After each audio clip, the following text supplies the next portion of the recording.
Good day, and good morning. We're back, and I'm super excited to have a friend of mine, Lamar, on here with us to talk about marketing. And I'm super excited about talking about marketing because so many people they'll spend on marketing, but they never track anything. And so Lamar's here to talk about marketing for business and give us some tips and tricks and ideas and thoughts and wisdom about what he has seen inside and outside of measuring everything there's marketing. So with that being said, Lamar, just like catch us up a bit. Let us know what you've seen over the last couple of years. But first, introduce yourself. So talk about marketing in relation to you and what you're up to. Yeah, Anthony, thanks again for the opportunity. I know we go way back. Yeah. I truly appreciate this moment. And yeah, I think, I guess just to, think about my trajectory, my career path from a marketing standpoint. I started in corporate America like most people, right? And so I was, backstory was I was a basketball player, right? And still love playing basketball to this day. I was Yeah. just telling Anthony I was going to play this morning, but people could not wake up and we didn't have enough. But anyways, after playing basketball professionally overseas, I just didn't know what I wanted to do, right? And so I said, hey, like I know I want to be in Charlotte. I want my family to be in Charlotte. So I searched on Google and this marketing company came up as the best place to work in Charlotte. And so that's how I transitioned into the marketing space. And I fell in love with it. It was just like basketball, right? It was, you Yeah. know, competitive, in terms of the landscape of Google, ranking, learning all these different factors and skill sets to be really good at ranking websites Uh-huh. and then seeing the results from it, right? Where businesses are becoming very profitable because they're at the top of the search results. And so I just fell in love with it, learned a lot about marketing. And just like most people who get in the dental space, right? Either you're going to school to be a dentist, but if you're an entrepreneur and somehow you end up in the dental space, you either get a client in the dental space or a friend knows a dentist or whatever the case may be. Um, Long story short, my wife it's a weird scenario and how it all comes to fruition, but my wife has worked in dental practices growing up, right? And she was an office manager. She did a lot of administrative work for dentists and loved it. And it came full circle when I started my marketing agency about eight years ago. I was more of a generalist, right? Like I worked with, youth basketball programs, nonprofit organizations, and so forth. And she goes into a dental practice, and she knows her dental stuff, right? And so this dental practice happened to mess up her treatment plan accidentally, and so essentially she called him out on it. She's more the extrovert, I'm the introvert, right? Okay. And so she calls him out on it. The GM happens to be in that practice. And she was like, by the way, my husband started a marketing agency. Mm. And so I think because he felt bad about the situation, um, he was willing to let me in the door to come and, have a conversation about marketing because they had 12 locations at the time. Fast forward, I got the contract. Within 2 years, I helped them grow from 12 to 40 locations within, the 2 year time frame. That Right. was just SEO. There was no Google ads and website maintenance and content marketing and social media. And so that's how I got my foot in the door with dentistry. So once I achieved that with this, more kind of DSO model in terms of growth, Mhm. every dentist on the corner was like, okay, whatever you did for them, I know you can do it for my independent practice. Let's work together. So now, most of our clients are in the dental space, and so that's Yeah. kind of got my start and transition into this great world of dentistry. Yeah. It's interesting. You followed a natural organic path into dentistry, just like me. Like I never planned on being a trainee, a trainer, coach, and speaker in the dental industry. That was not on my radar. Right. I never planned on my wife and I starting a nutrition business and opening and having a 7 location team wasn't on my radar. Yeah. And so it's interesting I don't know, it's like as we progress as humans and as we learn more and as we're willing to like take a little bit of risk, it just keeps on opening up more doors. Oh Right? yeah. You said your wife is more or of the extrovert, so probably more willing to take chances, more willing to be out there, and you probably are more naturally, let's take a look a little bit more. Let's think about it. Yep. Right. But it's still pretty cool I'm an extrovert, so I'm always going to like look for opportunities. You're an introvert, but I probably feel like now you also look for opportunities because that's the way your mind works now, especially being inside marketing. Oh, absolutely. 100%. Yeah. I call it my introvert extrovert flip of a switch. And so Yes. I can turn on, the extrovert nature of my, personality when I'm dealing Absolutely. with people or I see opportunities.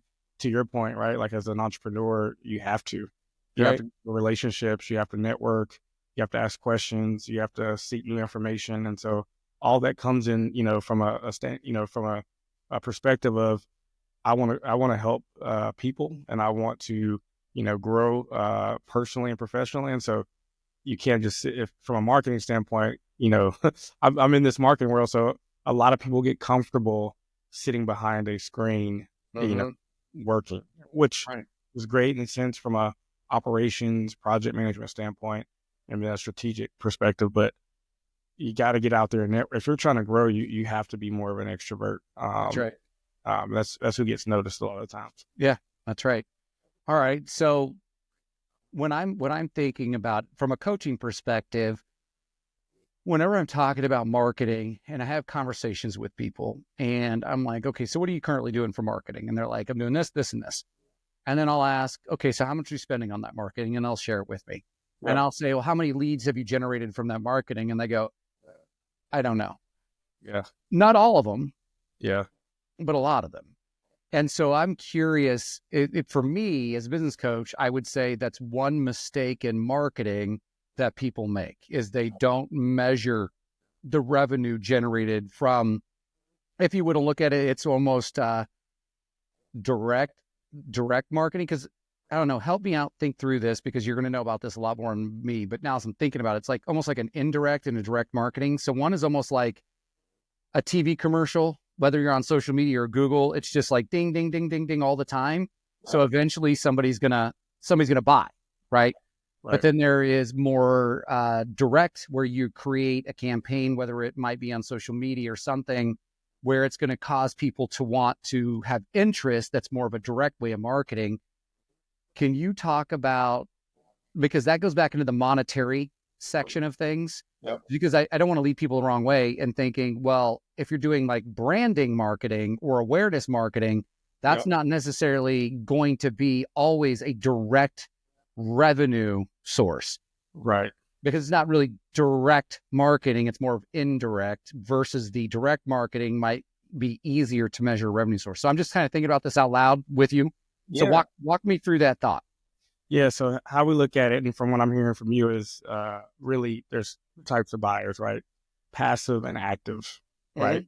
The ones are they're searching for what they need when they need it. So it's intent based and timely, right?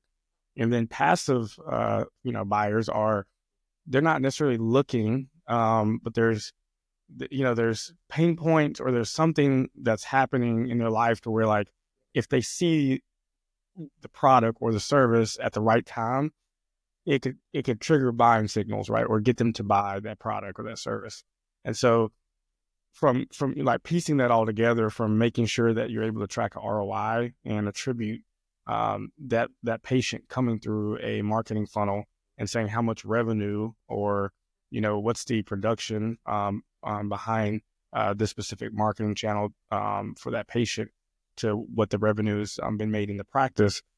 We look at it starting back out to the active versus passive buyers. And so active buyers are people who are on Google, for example, and they're searching, where are you located right now? Talking about me, Topeka, Kansas. Yeah. So in Kansas, they'll search dentist in Topeka, Kansas, right? Right. And so, or they may search teeth whitening, Topeka, Kansas, or dental implant, Topeka, Kansas. So they're actively searching for that service in Google because they know Google's going to serve them the top doctors or top dentists in that area. Mhm. And you also can see their reputation, right? You can see what other people are saying about them. And so it Right. gives you a good, a good perspective of like who people are using to get their teeth clean or to Right. get their, their dental implants. And then you can like dig down into that to figure out cost and affordability and all that good stuff, right? So those are typically active buyers. Passive buyers they could be on social media, for example, scrolling TikTok, which, could be banned pretty soon. Well, Yeah, that's what I hear.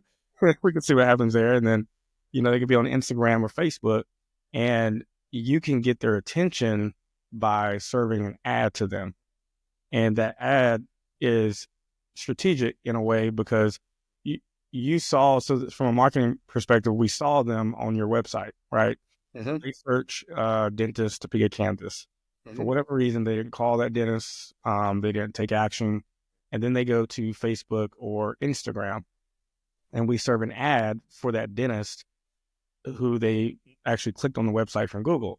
And that's more of a branding and retargeting strategy, right? Where Mm-hmm. we're saying, hey, you took action over here.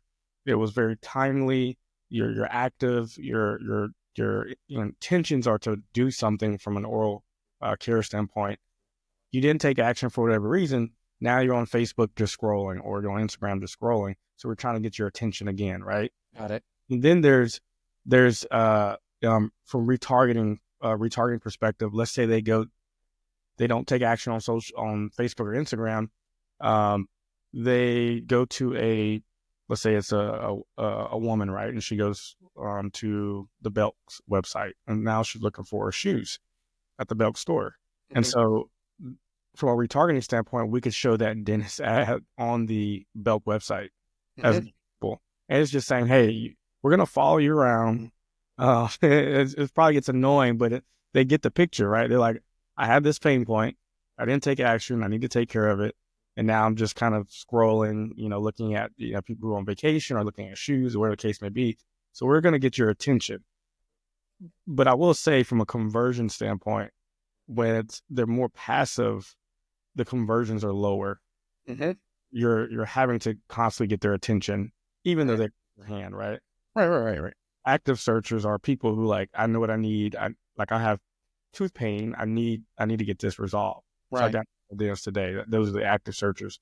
Now tying that in, and this is not a plug for specific softwares, but I think with marketing agencies, if they're just sending a report to that client and they're saying, hey, your website traffic is going up, your keyword rankings are getting better, the results are great, right? Yeah. That a lot of times the doctor will say, well, I don't feel like we're getting enough new patients, but we're like, the feeling. Yeah. Yeah. Where's the correlation between, hold on, the marketing looks good, but what's happening in the practice?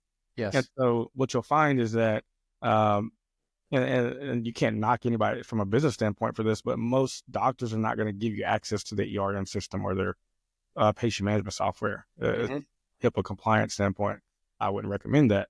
And so again, not a plug for these softwares, but like Dental Intelligence, Practice Numbers, these are great softwares. Next Health is another one where you can connect to ERM systems, patient management softwares, to be able to attribute data based on the marketing budgets and the marketing attributions and channels that they're trying to get new customers in. Yes. And you have to be able to do that, to sync that data and have an analytics dashboard that tells you based on, this customer coming from Google, Instagram, Facebook, TikTok, wherever, this is the revenue or production behind that, right? Right. New patient based on these marketing channels. Because if you don't do that, you're just guessing. Right. And you can also see like, well, Google is getting higher conversions, more new patients, and we're spending more money on ads with Facebook and Instagram, but it's lower conversions and we're not getting the same amount of production in terms of revenue with new patients. Right. And so then you're able to say, hey, well, we don't need to put that money towards Facebook and Instagram anymore, or we need to change strategies. And so you gotta have that data to be able to really say, hey, here's how we're going to make your practice profitable. based on what's happening with your marketing in terms of new patients. Now, lastly, I will say on that is a lot of them, when you look at new patients, you can also look at existing patients. Right. So when that word feeling comes out, I don't feel like I'm getting enough new patients. Now you can see if you have those specific softwares where you can look at their patient management data. Mm-hmm. If they're getting 20 new patients, but they're losing 30 out the back door, right? It's like, oh, well, we see why you're not. You don't feel like you're getting enough new patients because you're losing more than you're actually getting in the practice. And so it's a different conversation that you're having. And then it's more of a internal management system where you would come in, right? And you can really help what's happening actually in the practice where, Susie, for example, is just not good at retention, or she's losing new patients at the door because of this specific strategy she's saying on the phone. So that's you come in and we can align together to be able to show like how we can get new patients, but also keep existing patients. And then the last thing I'll say is call tracking is a big part of that too. Yeah. So you have your basic call tracking services. CallRail's, a good one. Agency, there's another one, agency call tracking. But then Line is a big player in the dental space. A lot of times they focus on oral surgery fitting. Mm-hmm. They will work with dentists as well, but they're in the dental space.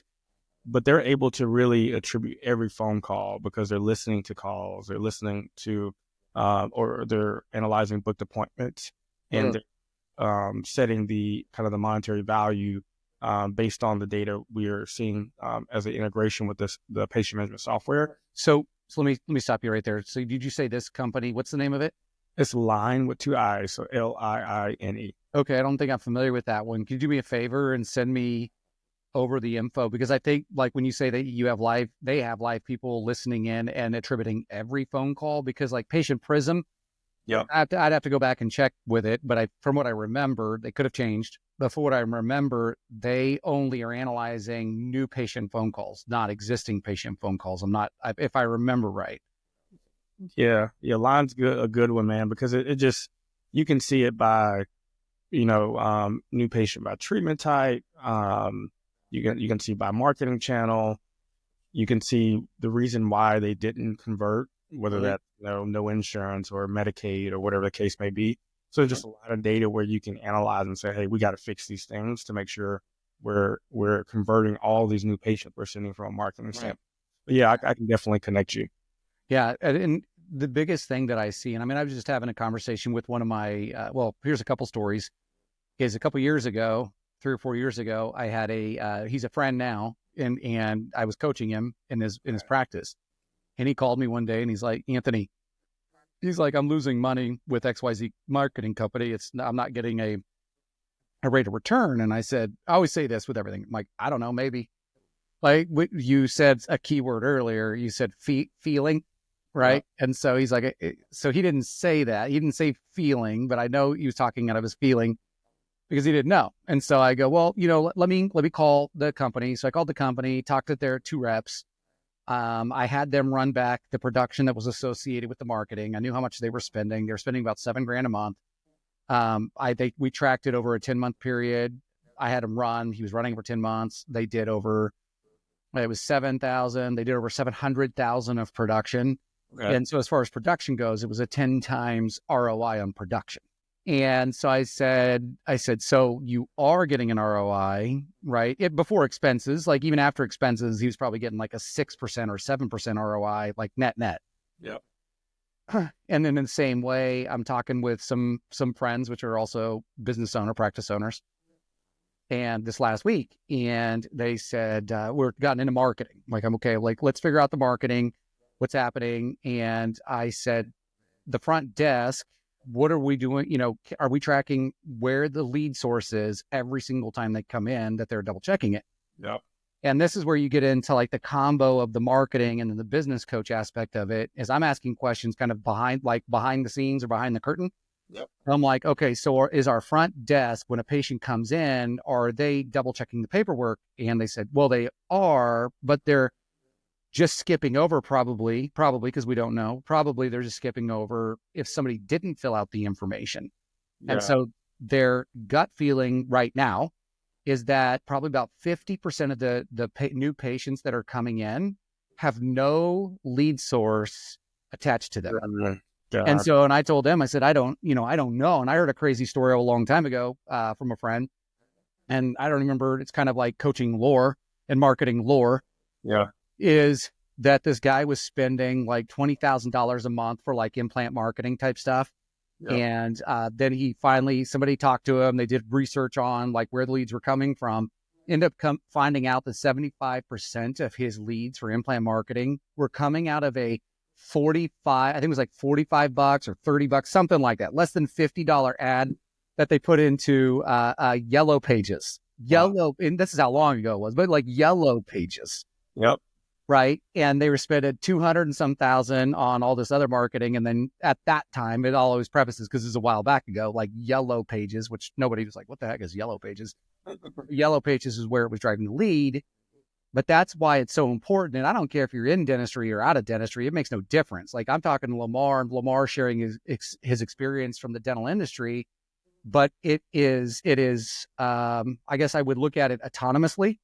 Right. So he's not saying specifically dentist. He's saying, listen, here are some proven principles in business. He just happens to work in the dentistry market. Right. So I want everybody to understand that because Lamar's talking about dentistry, you're like, oh, well, this doesn't relate to me. It absolutely relates to you because he's talking about principles. Oh, yeah, 100%. Right. So you're talking about solid principles of get the message out and then measure the method.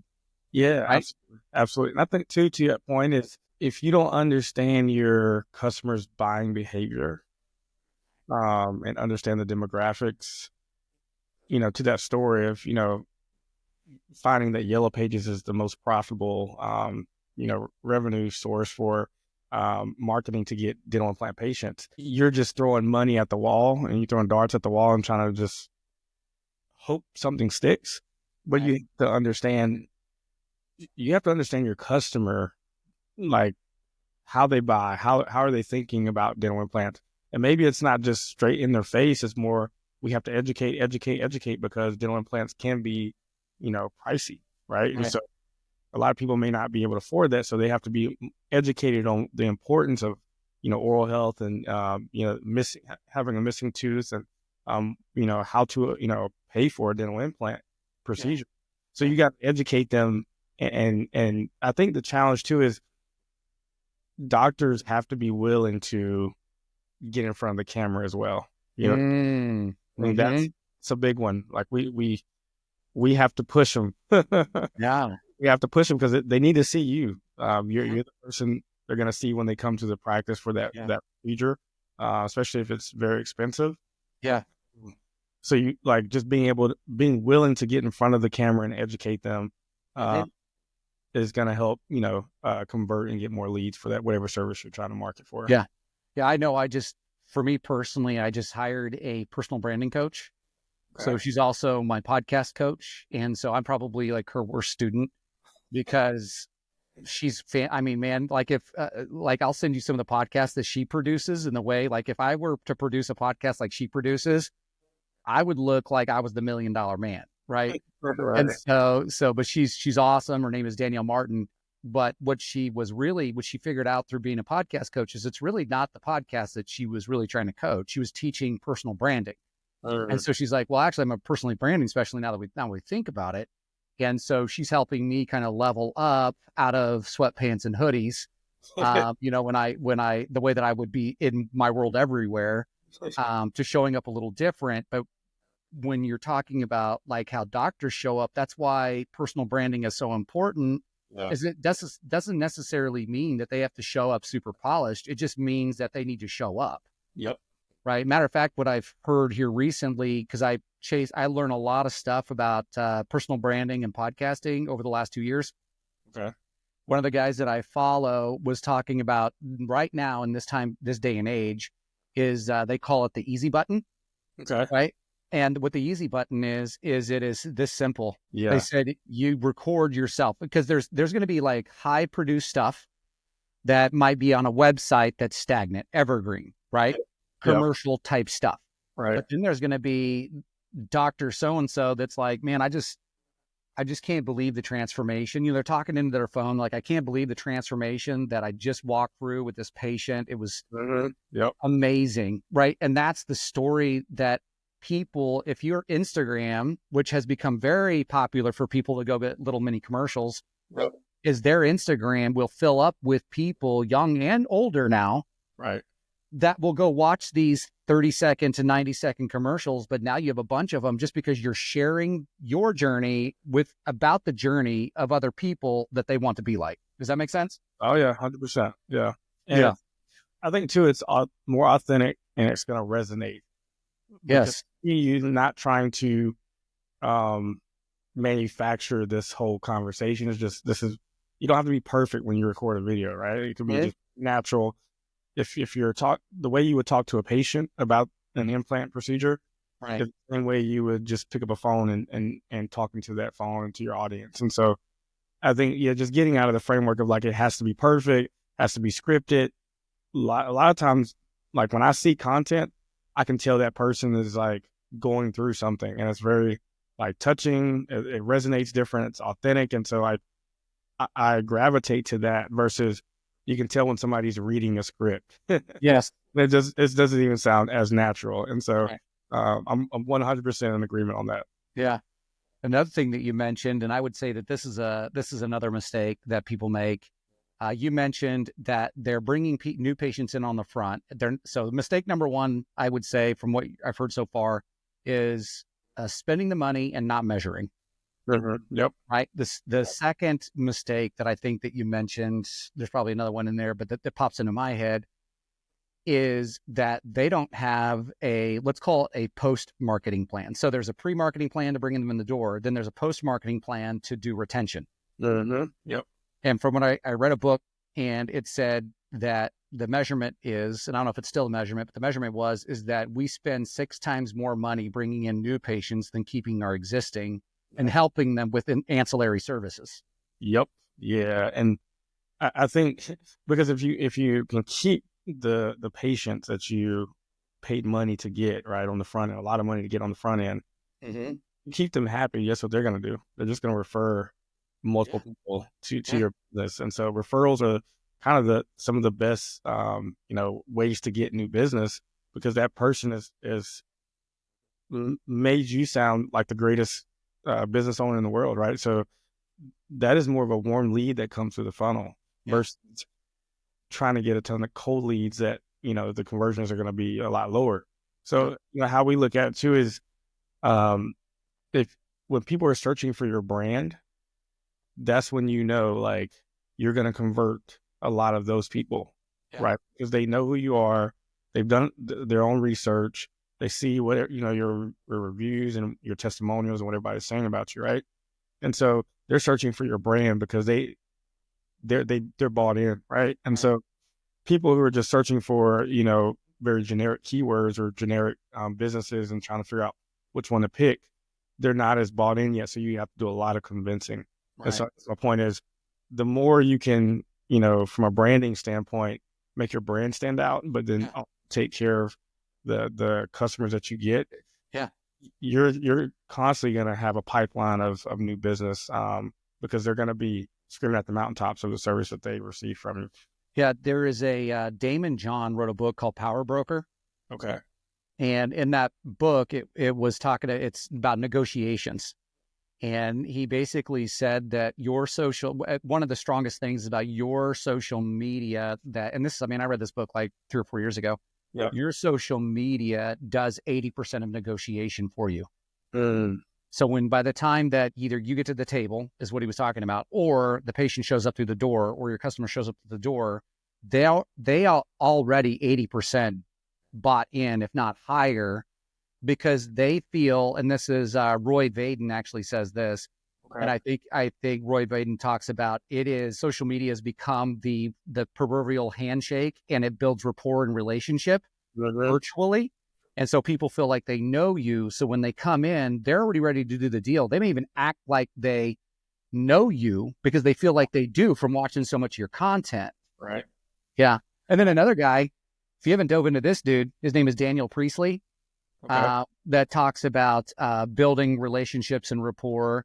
But he actually says that people need to see you on 4 different platforms in order for them to really create like a ridiculous strong relationship. So he's like Facebook, Instagram, LinkedIn, and maybe one more, right? Yeah. But all that is marketing. It's all marketing. Oh yeah. Yeah. It's the omni-channel marketing approach, right? Yeah. Where it's just multiple channels that they're going to be on one of these. And if you can stay in front of them, whatever marketing channel they're in, because they may cross over from TikTok to Instagram to Facebook. And if you're always showing up, like your brand is going to stand out. And I think to that story I was giving you in the beginning, right?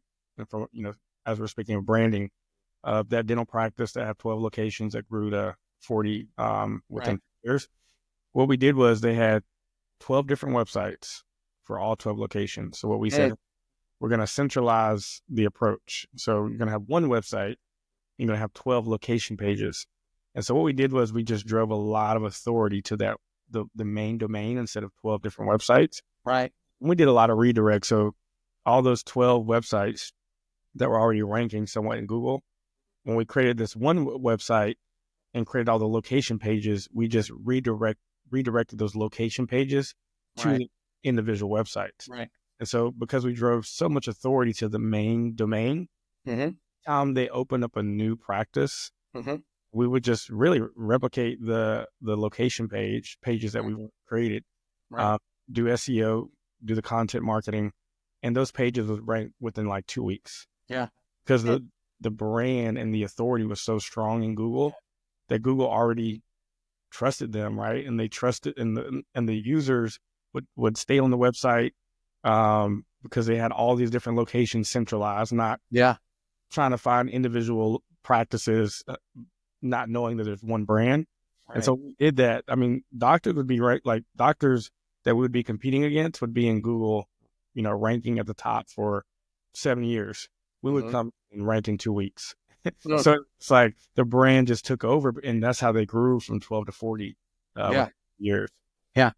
And I'll always tell everybody, like, with the way that you work or any marketing works, is it's a planting seeds things, because it is more of a branding and a growing the omnipresence, right? And so it's not a I'm gonna do a direct marketing. It's because there is direct marketing, direct response, which is fine, and that's great too. I mean, I think you should do both. But there also is the kind of the slow grow, which is the omnipresence that then builds that rapport, builds that relationship, builds that more or less builds that brand that becomes stable, like in whatever area they're trying to become stable in. There's a question that I was thinking of this. Have you seen anybody yet in the dental industry engaging in text-based marketing to either their leads that have come in and didn't close, and or their existing patient base? Yeah, good question. Yes. So how we look at it in two different directions, right? And so the first one is as new patients are coming in, right, where they're raising their hand and they're saying, "Hey, we need help." But if you run an ad on social media, a lot of times they may put their information in the contact form, but when you call them, they see a random number calling them, right? Yes. I'm not answering that. Or, they want to, they know the dentist may be calling them based on the ad content, but then their kid screaming in the background, or their dog is, off the leash and it runs loose. So they just forget, right?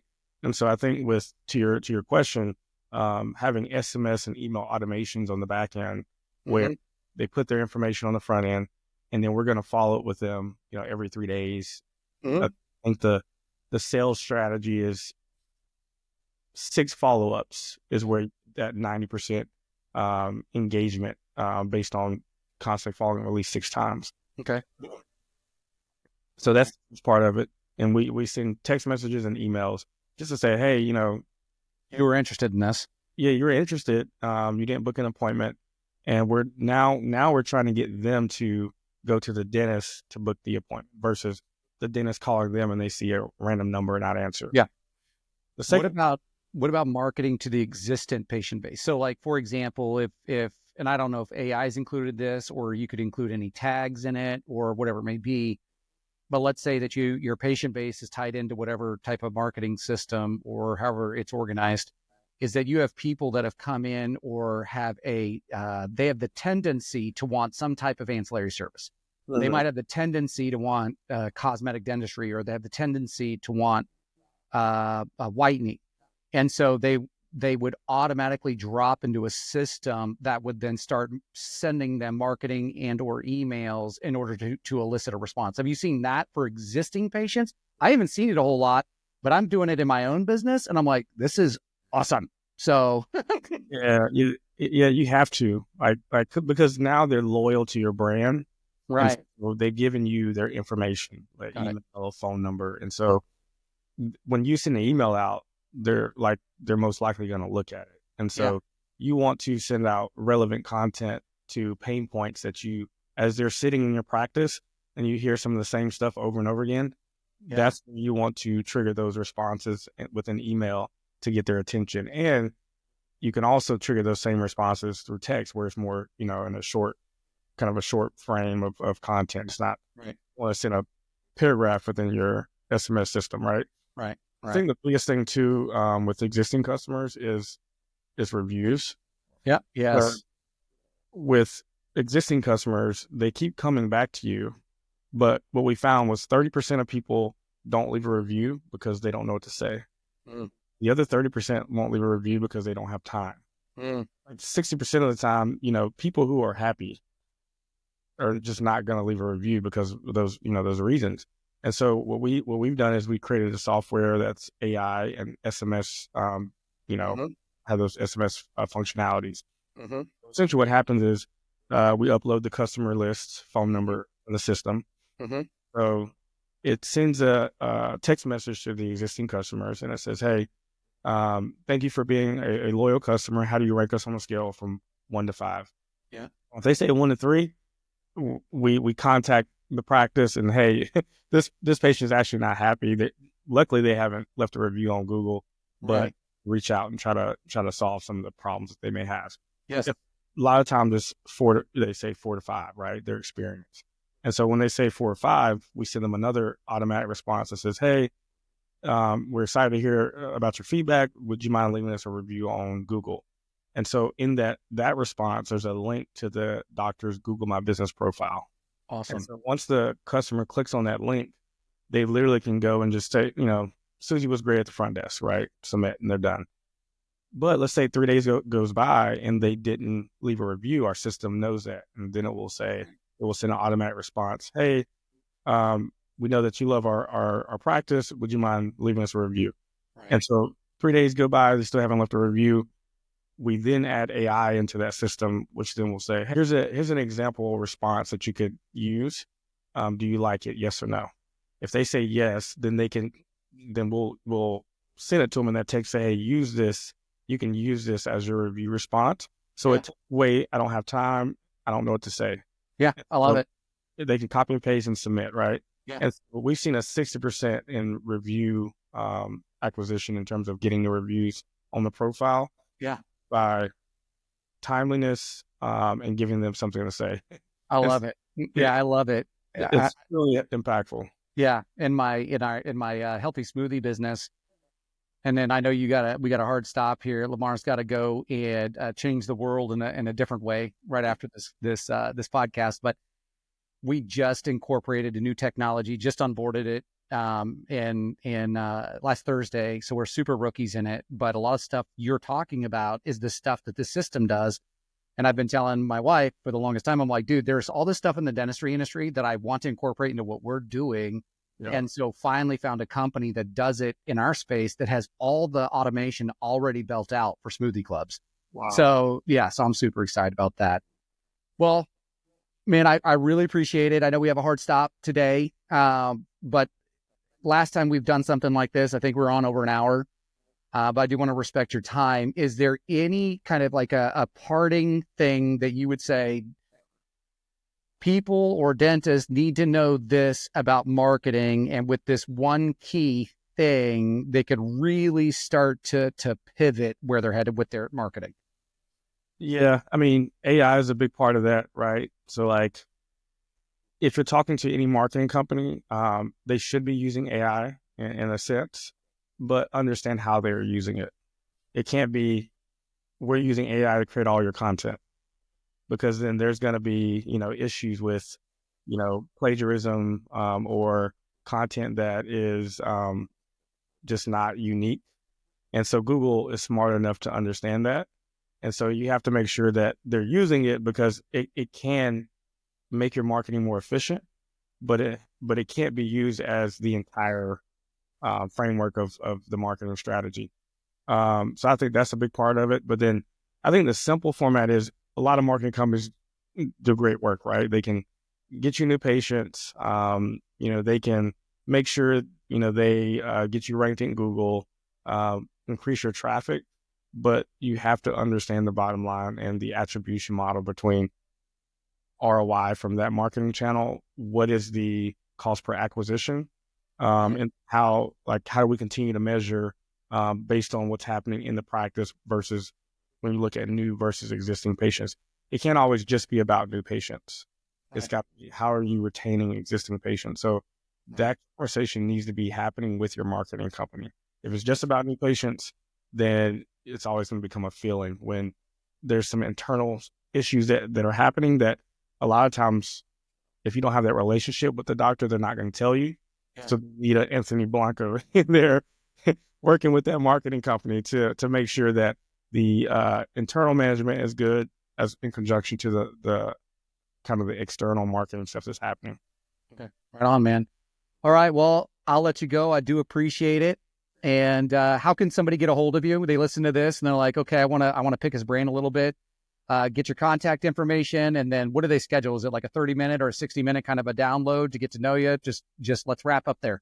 Yeah, absolutely. So my company is called MedRank Interactive. We've been around for about 9 years. The website is medrankinteractive.com. My email is lamar@medrankinteractive.com. I mean, I'll get on a phone call, email. Once you email me, we can, I love to talk about this stuff all day. This is what I do, and this is my passion. And, I'm never going to go away from what I'm doing today. So, Anthony, I do appreciate the opportunity, and I'm excited just to be here. You're a great person, and you love what you do as well. So I appreciate the opportunity. All right, man. Well, I appreciate it. Thank you.